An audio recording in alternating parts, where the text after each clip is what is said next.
नमस्कार दोस्तों, इस लाइव में आपका स्वागत है। बॉलीवुड अपडेट्स की बात करेंगे। कुछ इंटरेस्टिंग खबरें आ रही है। ये खबरें सलमान खान, संजय दत्त, अक्षय कुमार और रामायण जो बन रही है 4,000 करोड़ वाली, उनसे जुड़ी हुई है। लेकिन इन खबरों को शुरू करने से पहले एक बहुत मज़ेदार चीज़ मैं आपको बताता हूँ। सोशल मीडिया में चल रही है। कहो ना प्यार है, साल 2000 में आई थी। ऋतिक रोशन रातों रात मतलब लोगों के दिलों की धड़कन बन गए थे। उनके साथ अमीषा पटेल लॉन्च हुई थी और दोनों की जोड़ी को खूब प्यार मिला था और फिल्म ने जाने कितने रिकॉर्ड बनाए थे। लेकिन ये बात भी सब जानते हैं कि इस फिल्म से ऋतिक रोशन के साथ में करीना कपूर को लॉन्च होना था। फिल्म की शूटिंग भी कुछ सीन शूट हुए थे, लेकिन फिर वो हट गई थी और उनकी जगह अमीषा पटेल की एंट्री हो गई थी। लेकिन सोशल मीडिया में अब एक गजब की बात चल रही है। मतलब लोगों की नज़र की आपको दाद देना पड़ेगी। कहाँ कहाँ से क्या क्या ढूंढ कर लाते हैं। इस फिल्म के क्लाइमैक्स का एक सीन है जिसमें एक लॉन्ग शॉट है, जिसमें ऋतिक रोशन है, हीरोइन है और एक एक्टर है ब्रजेश हिरजी। तो इस फिल्म का वो जो लॉन्ग शॉट है समुंदर किनारे का, उसमें करीना कपूर की एक झलक दिख रही है। मतलब आपको भरोसा नहीं होगा, लेकिन सोशल मीडिया में यही चर्चा है और आप खुद अब इस बात को देख सकते हैं। यूट्यूब पर ये फिल्म अवेलेबल है। आप सर्च करेंगे कहो ना प्यार कर, कहो ना प्यार है मूवी, और जब आप उसको आपके सामने फिल्म आ जाए तो आप 1 घंटे 58 मिनट 33 सेकंड पर इसे रोक के देखिएगा। 1 आवर 58 मिनट्स 33 सेकंड आप यहाँ पर रोक कर जब इस सीन को देखेंगे तो आपको पूरी तरह से साफ दिखाई देगा, क्योंकि हम करीना कपूर को अब 25 साल से ज़्यादा हो गए पर्दे पर देखते हुए। तो आपको पता है कि ये करीना कपूर है, चाहे वो कितनी ही दूर से नज़र आ रही हूँ, कितनी ही दूर से दिखाई दे रही हूँ। और उनके साथ में ऋतिक रोशन है और ब्रजेश हिरनी है। मज़े की बात यह है कि ये लॉन्ग शॉट जो है, जैसे ही क्लोज आता है तो आप देखते हैं कि वो जो एक्ट्रेस है, मतलब जो करीना है, फिल्म में तो हालांकि वो अमीषा पटेल हैं हीरोइन, लेकिन कहीं ना कहीं वो जो लॉन्ग शॉट में साफ दिख रहा है कि ये करीना है। कपड़े चेंज हो जाते हैं, कलर वही रहता है, ड्रेस का स्टाइल चेंज हो जाता है। इवन ऋतिक रोशन की भी जो ड्रेस है उसका भी स्टाइल चेंज हो जाता है। वो ब्लैक टी शर्ट में है तो लॉन्ग शॉट में आपको दिखेगा कि वो बाह जो है लंबी है, यहाँ तक पहने हुए हैं। लेकिन जैसे ही वो क्लोज होता है तो आप देखते हैं कि एकदम सैंडो जैसा मामला हो गया। एकदम बाहें जो है एकदम कट चुकी हैं वो टी शर्ट की, ब्लैक कलर की। इसको आप जरूर देखिए, यूट्यूब पर मिलेगा। 1 घंटे 58 सेकंड, 1 घंटे 58 मिनट 33 सेकंड। तो ये देखिए, बड़ा इंटरेस्टिंग है। मैंने तो खबर जब देखी, मतलब ये चीज़ें सोशल मीडिया में जो चल रही है, ये क्लिप भी है, तो मैंने वो देखा और बिल्कुल आपको यही लगता है कि अरे ये तो करीना कपूर है।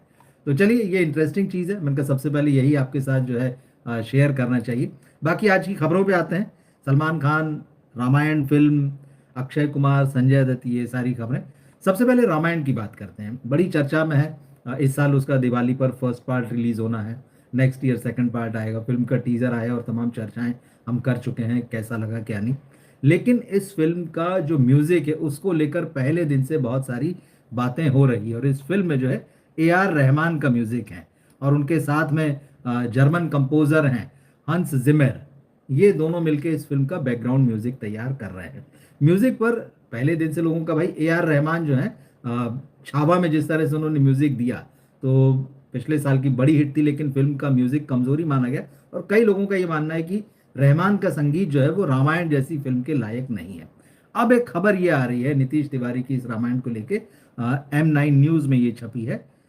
खबर ये आ रही है कि क्योंकि रहमान और हंस जिमर मिलकर इसका म्यूजिक तैयार करें, दोनों अपने हिसाब से। खबरें कह रही है कि जो मेकर्स हैं, जो नितेश तिवारी हैं और जो फिल्म के प्रोड्यूसर हैं नमित मल्होत्रा, उन्होंने फिल्म के बैकग्राउंड के लिए ज्यादातर वो हिस्सा सिलेक्ट किया है जो हंस जिमर ने बनाया है। मतलब रहमान ने जो म्यूजिक तैयार किया है, ज्यादातर उसको उन्होंने साइडलाइन कर दिया है। और इस बात से A R रहमान जो है बहुत नाखुश हैं। मैं आपको खबर बताता हूँ। Online report suggest that A R Rahman is allegedly unhappy with recent developments. A significant portion of his work is said to have been replaced. The background score by Hans Zimmer is reportedly being given more importance.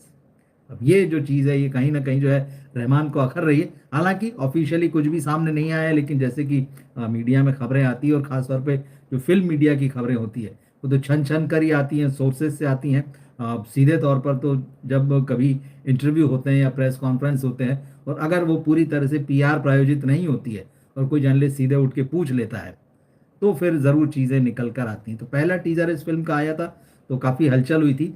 लेकिन अब ये वाली जो बात है, तो देखते हैं। रहमान भले ही उनको ऑस्कर मिला है, बहुत सम्मान है और एक दौर था उनका जब उन्होंने साउथ में तो हलचल मचाई ही, बॉलीवुड में भी उन्होंने एक अलग तरह का म्यूजिक जो है वो इंट्रोड्यूस किया था। लेकिन उसकी लाइफ जो है वो बहुत थोड़ी है, मतलब वो ऐसा नहीं कि बहुत लंबे समय तक कारगर रहा हो, क्योंकि बॉलीवुड का एक ट्रेडिशनल म्यूजिक है।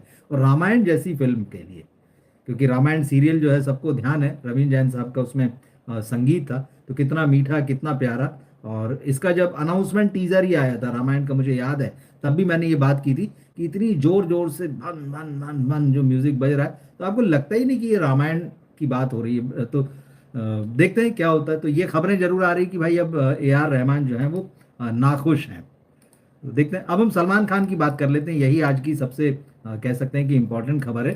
दरअसल सलमान खान बहुत ज़बरदस्त रूप से लगे हैं कि किसी भी हाल में उनका कमबैक हो जाए। और जैसे कि उनकी मातृभूमि जो है वो अटक गई है, वो सारी बातें हम कर चुके हैं। वंशी पीड़ीपल्ली की जो तमिल हिंदी फिल्म जो दो भाषाओं में बन रही है, अब उसमें सलमान काम कर रहे हैं। उसके अलावा भी सुपर हीरो के रूप में एक फिल्म उनकी जो है वो उसकी प्लानिंग चल रही है राज डीके के साथ में, उसमें भी साउथ के प्रोड्यूसर होंगे। उस फिल्म में करीना कपूर होंगी। ये सारी चीज़ें तो अपनी तरफ हैं जो बताती हैं कि सलमान बहुत बेचैन है कि किसी भी तरह से उनका कमबैक हो जाए। लेकिन चिंता वाली खबर जो आ रही है वो ये है कि सलमान खान अपने वेट इशू से, उनके वजन की समस्या को लेकर परेशान है। उनका जो वजन है वो बार बार बढ़ जा रहा है, ये खास बात है। और इस एज में सलमान 60 क्रॉस कर चुके हैं, और जबकि उनको बहुत फिट दिखना है कमबैक के लिए। क्योंकि इधर आपने तस्वीरें भी देखी पिछले एक साल में, आप नोट कीजिए सलमान खान अपनी जिम की तस्वीरें बहुत ज्यादा पोस्ट करते हुए नजर आए, मतलब पिछले कुछ सालों के मुकाबले। वो बार बार लोगों को बता रहे हैं कि वो खूब पसीना बहा रहे हैं, बहुत फिट हैं। और उनके 60 क्रॉस करने के बाद भी उनकी फिटनेस पर कोई असर नहीं। हालांकि उनकी फिटनेस से जुड़ी हुई कई कई नेगेटिव तस्वीरें भी आ चुकी। वो जो सिक्स पैक वाला मामला है, जाने कितनी तस्वीरें वो मीडिया में आ चुकी हैं कि भाई वो जो एक नकली जो प्रोस्थेटिक से वो सिक्स पैक बनाए जाते हैं और कंप्यूटर से बनाए जाते हैं, तो उससे झटका लगाई है। लेकिन अब जो ये खबर आ रही है कि उनका वेट जो है उनके लिए एक बड़ी समस्या बनता जा रहा है। तो हो ये रहा है कि जब फिल्म की शूटिंग हो रही है, और फिल्म की शूटिंग में कभी कभी 4 दिन 10 दिन के गैप आ ही जाते हैं, 15 दिन के, उसी दौरान ये हो रहा है कि सलमान खान वेट गेन कर ले रहे हैं। तो अब वो कंटिन्यूटी की भी प्रॉब्लम आती है। आप जैसे देख रहे हैं अगले सीन में पता चला थोड़े गाल भर गए हैं, थोड़े कंधे चौड़े हो गए, थोड़ा पेट निकल आया है। यही होता है मोटापे में। तो ये जो प्रॉब्लम है कि सलमान खान फेस कर रहे हैं, और दरअसल इसकी एक वजह है, खबरें ये कह रही कि भाई उन्होंने पीना पिलाना वो सब छोड़ दिया, अपनी जो आदतें थी उन पे पूरी तरह से कंट्रोल कर लिया, और जिम में जाके वो अपने आप को पूरी तरह से शेप में रखने की कोशिश कर रहे हैं, फिट रखने की कोशिश कर रहे हैं। खान पान भी जो है उनका बहुत सादा है, ऐसा जो सलमान को जानते हैं वो भी बताते हैं, और जो खबरें हैं वो भी कहती हैं कि पूरी तरह से वो खान पान को लेकर भी हमेशा कंट्रोल में रहते हैं। लेकिन सबसे बड़ी प्रॉब्लम उनको आ रही है दवाइयों की वजह से। सब जानते हैं ये खबरें कि उनको कुछ न्यूरोलॉजिकल कंडीशंस हैं, उनकी जो मांसपेशियों की कुछ समस्याएं होती हैं, वो जो है सलमान उससे काफ़ी समय से परेशान रहे हैं। और अभी भी लेकिन उनको कुछ न्यूरोलॉजिकल प्रॉब्लम्स ऐसी हैं जिसकी वजह से उन्हें दवाइयाँ खाना पड़ती है। और हम आप ये सब जानते हैं कि ये जो दवाइयाँ होती हैं कहने को बहुत कारगर होती हैं, जो आपकी समस्या होती है उसको कम कर देती हैं, लेकिन उसके साइड इफेक्ट्स होते हैं, और वो साइड इफेक्ट्स जो है अलग अलग तरीके से दिखाई देते हैं। कभी किसी के बाल झड़ना शुरू हो जाते हैं, कभी किसी को मोटापा शुरू हो जाता है, कभी और तरह की समस्याएं शुरू हो जाती। तो सलमान खान को लेके ये खबर है कि बाकी सब कुछ ठीक है, उन्होंने अपनी फिटनेस पे पूरा ध्यान दिए हुए हैं, खुद को शेप में रखने की कोशिश कर रहे हैं, लेकिन बार बार वजन बढ़ रहा है, और इससे फिल्म की कंटिन्यूटी में प्रॉब्लम आ रही है। अच्छा, अब खबर ये भी है कि ये प्रॉब्लम इसलिए भी थोड़ी ज़्यादा महसूस हो सकती है क्योंकि जो दिल राजू जो प्रोड्यूसर है, वंशी पीड़ीपल्ली जिस फिल्म की शूटिंग कर रहे हैं अभी ये लोग, मुंबई में पिछले महीने शुरू हुई है फिल्म की शूटिंग। ये एक्शन फिल्म है, और सलमान को पिछले दिनों इस बात के लिए बड़ी नाराज़गी लोगों की झेलनी पड़ी कि भाई उनके एक्शन सीन जो है वो ज़्यादातर बॉडी डबल करते हैं। और सलमान इधर लगातार ये खबरें आई कि सलमान फिटनेस के साथ इस कोशिश में है दर्शकों को बताएं कि वो खुद अपने एक्शन सीन कर रहे हैं। तो ऐसे में जब बार बार वजन बढ़ रहा है, और ये जो न्यूरोलॉजिकल प्रॉब्लम के ट्रीटमेंट की जो ट्रीटमेंट ले रहे हैं, लेकिन वजन आउट ऑफ कंट्रोल होने से कंटिन्यूटी प्रॉब्लम, और उसके साथ फिटनेस की प्रॉब्लम, और एक्शन फिल्म, ये सारी चीज़ कहीं ना कहीं जो है वो देखना पड़ेगा। तो ये खबर आ रही है निश्चित रूप से उनके फैंस को चिंता में तो डालेगी ही, लेकिन सलमान पूरी तरह से कोशिश कर रहे हैं कि इन चीज़ों से निपटा जाए हर हाल में। तो सलमान से जुड़ी ये खबर है। नेक्स्ट खबर जो है वो अक्षय कुमार से जुड़ी। अक्षय कुमार के फैंस को अच्छा लगेगा। हाउसफुल 6 बनाने की तैयारी हो रही है। हाउसफुल फाइव हालांकि बहुत बड़ी हिट नहीं थी, और ख़ास तौर पे उस फिल्म में जिस तरह से, जिसको हम लोग टॉयलेट ह्यूमर कहते हैं या जिसको बिलो द बेल्ट जोक्स कहते हैं, वो जो है काफ़ी उस फिल्म में देखने को मिले थे। और अक्षय कुमार से दर्शक इस बात की उम्मीद नहीं करते हैं कि भाई आप एक फैमिली फिल्म बनाएंगे और उसमें ये सब रहेगा। मगर ठीक है, जो होना था वो हो गया। मगर हाउसफुल फ्रेंचाइजी जो है साजिद नाडियाडवाला की, वो बहुत सक्सेसफुल मानी जाती है। अब हाउसफुल 6 की तैयारियां हो गई और एक बड़ा ट्विस्ट आने जा रहा है इस फिल्म में। इस फिल्म का बड़ा ट्विस्ट ये है कि अभी तक जो हमने हाउसफुल से लेके हाउसफुल 5 तक देखी है, वो प्रेजेंट टाइम की स्टोरी होती है, हमारी समय की कहानी। लेकिन हाउसफुल 6 की जो खबर होगी, फिल्म होगी, उसकी खबर ये है कि एक पीरियड ड्रामा होगी। मतलब पुराने जमाने में ये राजा रानी की कहानी होगी। ये राजा रानी होंगे इसमें, इसमें जो है जादूगर होंगे, इसमें राक्षस होंगे। मतलब जो बच्चों की जो परी कथाएं होती है, ये फिल्म कुछ उस तरह की रहने वाली है।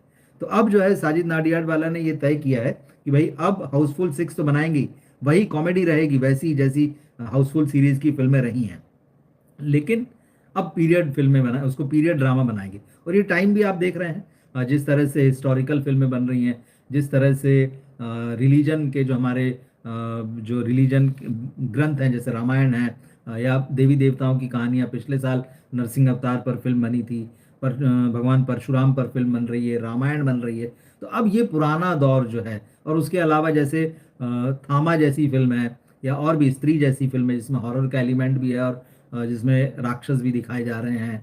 तो इस तरह का जो पूरा मूड चल रहा है सिनेमा का, तो साजिद नाडियाड वाले ने डिसाइड किया कि वो हाउसफुल 6 को एक नए दौर में ले जाएंगे, मतलब आगे नहीं पीछे ले जाएंगे। तो एक पीरियड फिल्म बनाएंगे। तो कुल मिला के ये फैंटेसी होगी जिसमें हॉरर का भी एलिमेंट होगा, तो वही राजा रानी वाली जादूगर वाली कहानी रहेगी। तो कहा यह जा रहा है कि साजिद नाडियाड वाला ने पहला ड्राफ्ट जो है वो रेडी कर लिया है।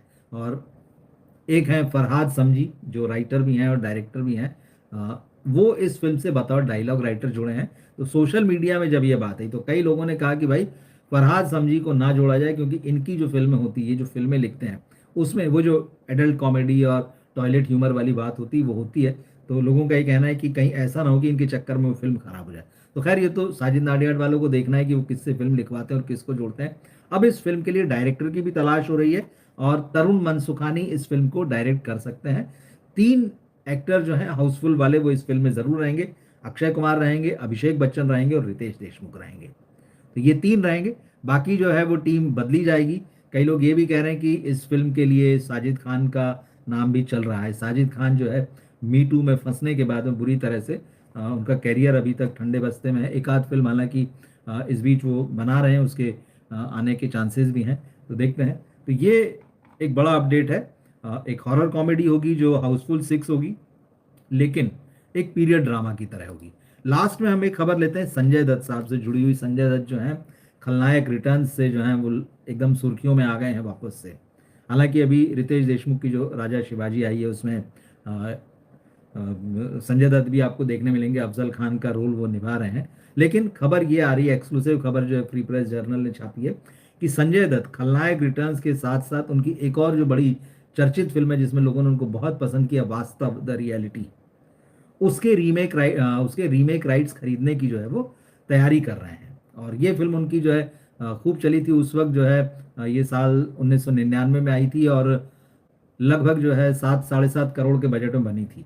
और बॉक्स ऑफिस पर इसने दुगने से ज़्यादा, मतलब 20 करोड़ के आसपास की रिकवरी की थी। और संजय मांजरेकर जो है इस फिल्म के डायरेक्टर थे। तो अब ये खबरें आ रही कि संजय दत्त खलनायक रिटर्न्स के साथ साथ कहिए या खलनायक रिटर्न्स के बाद में कहिए, वास्तव का भी रीमेक करना चाहते हैं इस तरह की। तो वो इस फिल्म के राइट्स खरीदने की तैयारी कर रहे हैं। इस बीच खास बात यह है कि संजय दत्त और उनकी वाइफ मान्यता जो है फिल्म मेकिंग में तेजी से एक्टिव हुए हैं। उनकी कंपनी है 3 डायमेंशन मोशन पिक्चर्स।